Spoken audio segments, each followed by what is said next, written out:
Expert ইঞ্জিনিয়ারদের দক্ষ হাতে দেশের মানুষকে প্রতিদিন সুরক্ষিত রাখার প্রত্যয় নিয়ে এলো সেফ সার্কিট ব্রেকার।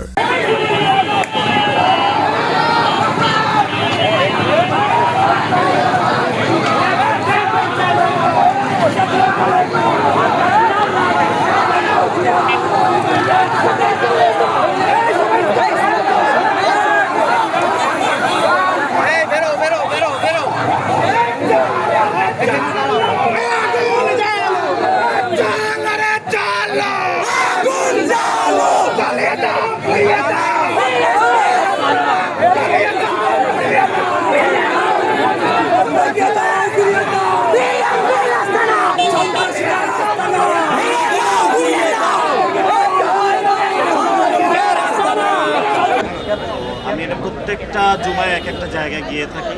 তো আমরা মসজিদ থেকে যখনই বের হওয়ার পরে আইনমন্ত্রী আসাদুজ্জামানের সন্ত্রাসী বাহিনী এখানে যে নেতৃত্ব দিয়ে থাকে আব্দুল মজিদ, চাঁদাবাদ সন্ত্রাসের জনক, এবং এখানে ইসলামী বিশ্ববিদ্যালয়ের ছাত্রদল এর যিনি সভাপতি আছেন তার নেতৃত্বে অকিস্টিক বিভিন্ন যে দেশীয় অস্ত্র নিয়ে আমাদের উপরে তারা হামলা করে।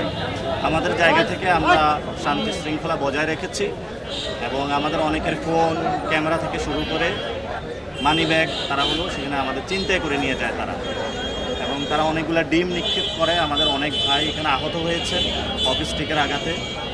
তা আমরা তিনজনের তারা মাথা ফাটিয়ে দিয়েছে। আমরা একটা সুষ্ঠু তদন্ত এবং বিচার চাই। যিনি আইনমন্ত্রী দেশের, সেখানে তার এলাকায় যদি এই ধরনের আইন শৃঙ্খলার অবনতি হয়, সেই জায়গা থেকে আমরা মনে করি যে আইনমন্ত্রী তার জায়গা থাকতে পারে না।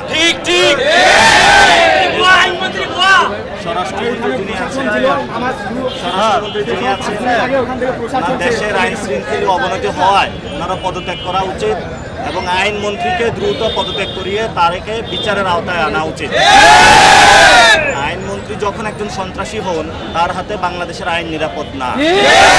ওনার হাত দিয়ে জুলাই সংস্কারের যে আমাদের আইনগুলা হয়েছিল সেগুলো কিন্তু প্রত্যেকটা আইন রহিত করা হয়েছে তার হাত দিয়েই।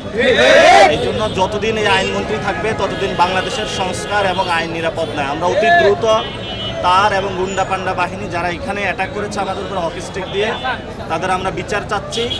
স্বরাষ্ট্রমন্ত্রী হয়তো এটা বিচার করবেন, অথবা আমরা ঢাকা স্বরাষ্ট্রমন্ত্রীকে ঘেরাও দিব। এটার আমরা বিচার নিয়ে ছাড়বো ইনশাআল্লাহ।